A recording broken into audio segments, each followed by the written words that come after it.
Oi gente, meu nome é Amanda, hoje vou contar o caso Francisco Rocha.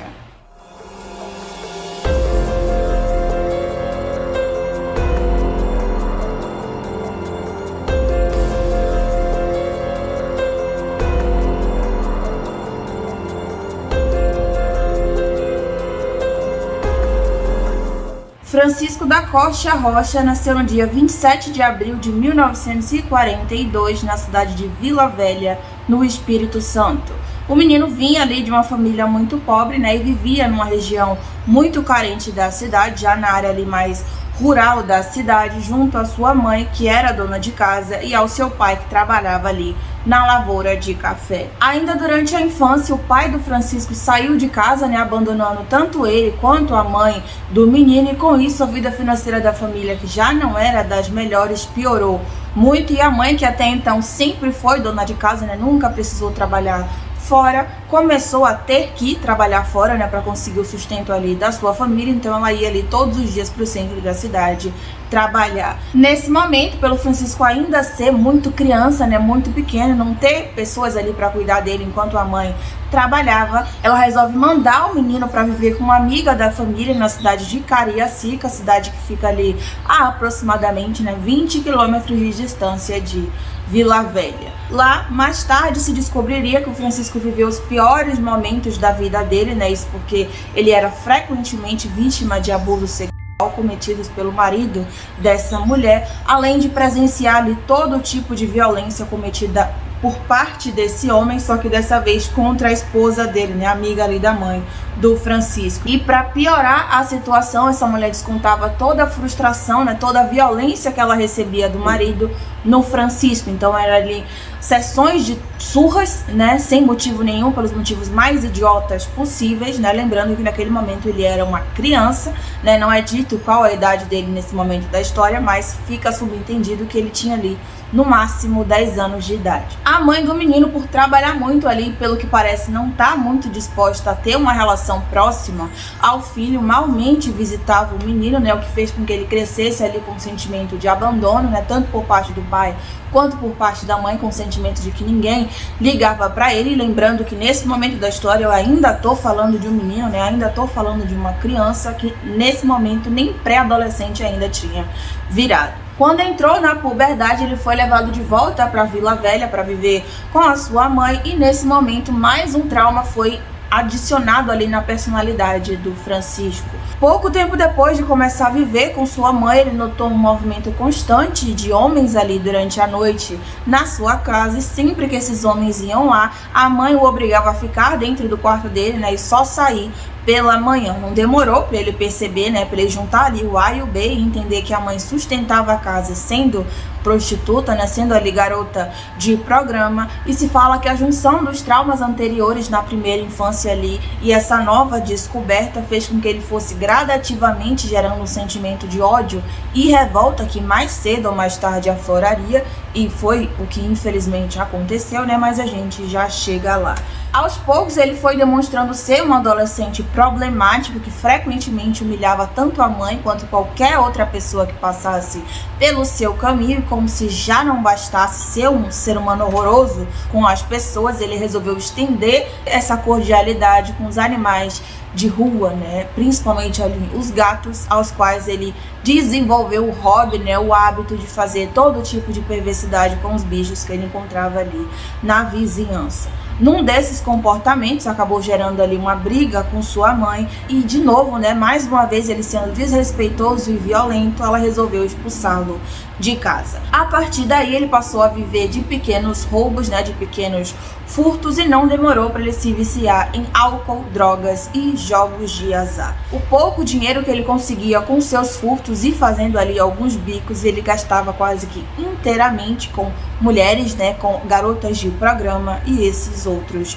vícios. E foi uma dessas acompanhantes que terminou virando ali a primeira vítima do Francisco. Em 1966, aos 24 anos, ele estava curtindo a noite ali num lugar que na época era conhecido como Boca do Lixo, no centro da cidade de São Paulo, junto com a Margarete Suída, que era uma estrangeira ali vinda da Áustria, que já estava aqui no Brasil já há alguns anos. Depois de passar por vários bares e boates naquela noite, o Francisco convida essa mulher para que ela fosse até o seu apartamento, que ficava na rua Aurora, lugar que ele dividia ali com um amigo chamado Caio, que inclusive era médico cirurgião. Como essas pessoas se conheceram e resolveram dividir apartamento, só Jesus sabe. O fato é que ele dividia apartamento com esse cara que era médico. Já no apartamento, depois de terem ali relações sexuais, pelo que se fala consentidas, né, o Francisco começou do nada a ficar violento e passou a estrangular a Margarete com as mãos, né, e depois de deixá-la inconsciente, ele passa a fazer esse trabalho usando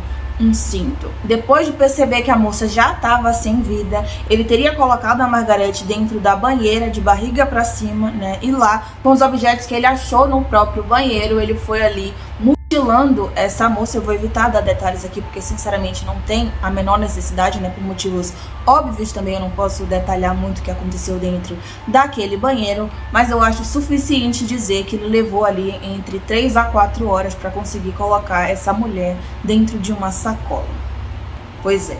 Tudo isso aconteceu enquanto ele dividia apartamento com outra pessoa, né, esse tal médico, e ele sabia que esse amigo ia chegar ali a qualquer momento, e não deu outra. Esse amigo chegou enquanto o Francisco ainda estava no apartamento junto ali, né, aquela pessoa, e o Francisco se sentiu na obrigação de contar a esse amigo o que ele tinha feito, né, o que tinha ali no banheiro deles, mas embora ele tenha realmente contado o que aconteceu, ele não chegou a dizer o porquê que ele fez aquilo. Ele só pediu a esse amigo algum tempo antes que ele chamasse a polícia, né, já que ele queria contratar um advogado e visitar a mãe ali e outros familiares para contar o que havia acontecido, né. Segundo o próprio, ele não teve coragem de contar à mãe, conseguindo apenas ligar para uma amiga e contar que algo muito sério tinha acontecido e pedir para essa moça contar à mãe dele ali que ele ficaria algum tempo preso. O Caio, tal médico que ele dividiu o apartamento, ligou para a delegacia de homicídios e denunciou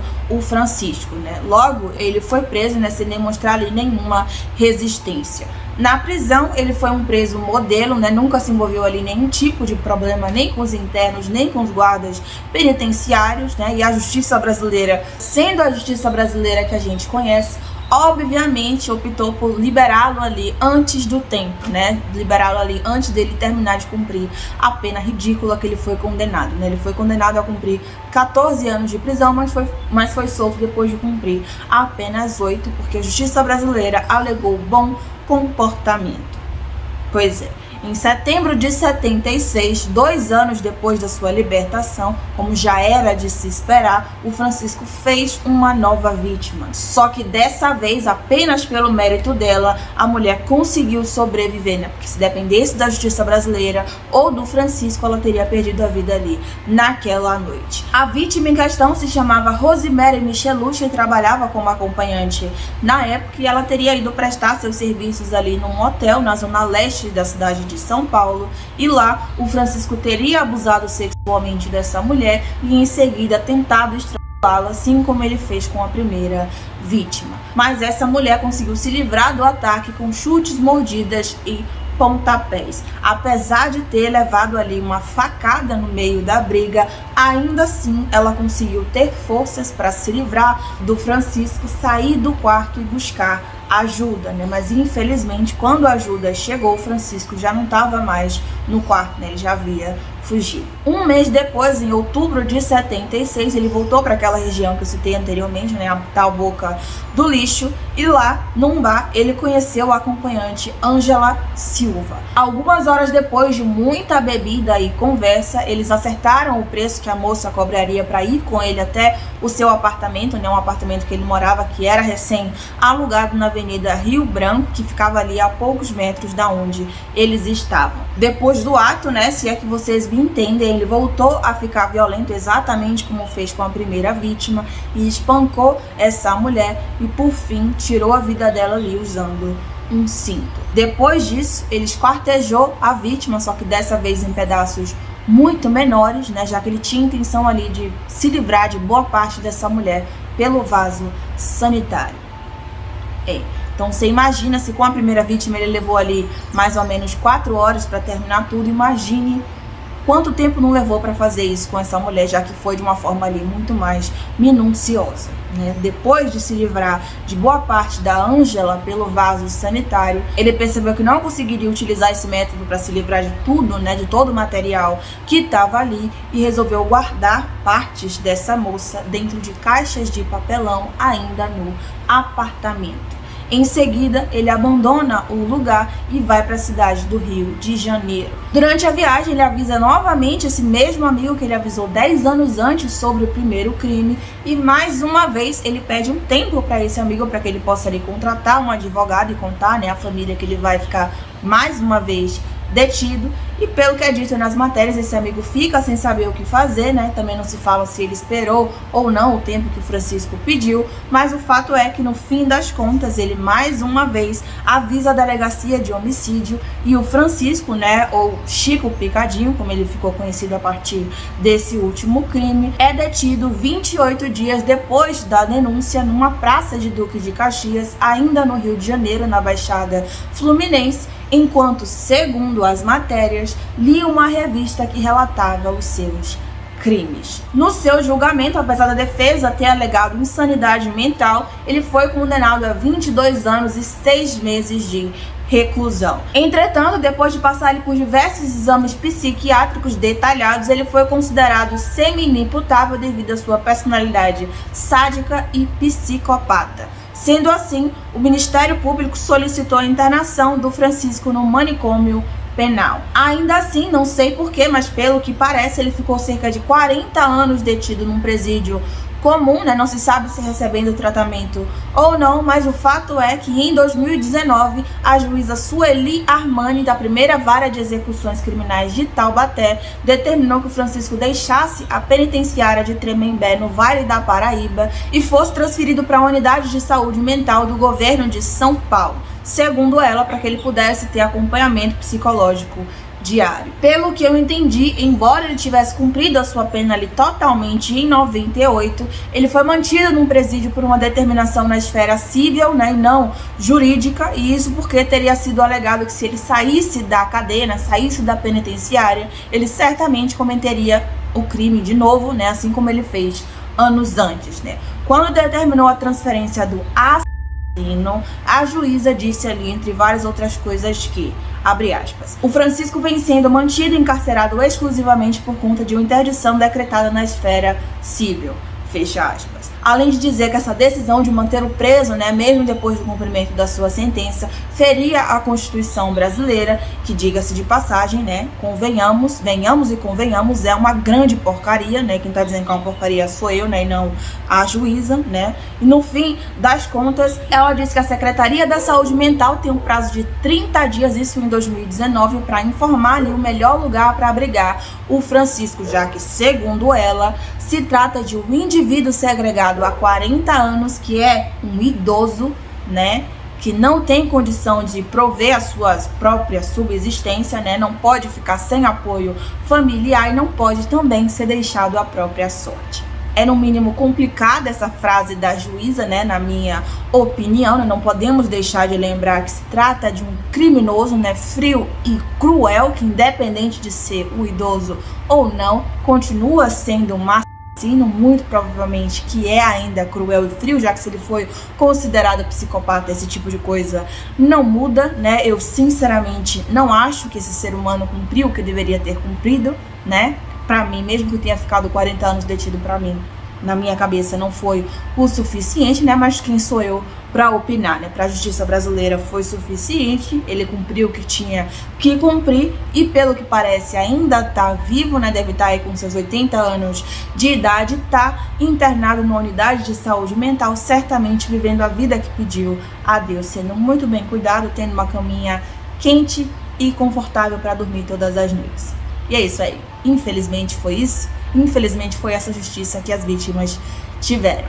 E é isso, gente, o caso de hoje foi esse. Agradeço se você chegou até aqui. Não esquece, por favor, de clicar no gostei, se inscrever e comentar qualquer coisa que isso ajuda muito o canal. Comenta aí um ponto, um emoji, um arroba, qualquer coisa, isso ajuda muito o engajamento no canal. E vocês sabem que isso é muito importante. Aqui embaixo agora a gente tem um botãozinho do valeu, que é um coração com cifrão no meio, caso você queira ajudar na monetização, né? Sinta-se à vontade. E no final do vídeo a gente tem aqui uma playlist que tem todos os casos que eu já trouxe aqui pro canal. Fique à vontade para maratonar se você quiser. Eu sei que tem vários casos aí que você não conhece, então vão lá, dê uma oportunidade. E é isso, um beijo e até o próximo vídeo. Tchau!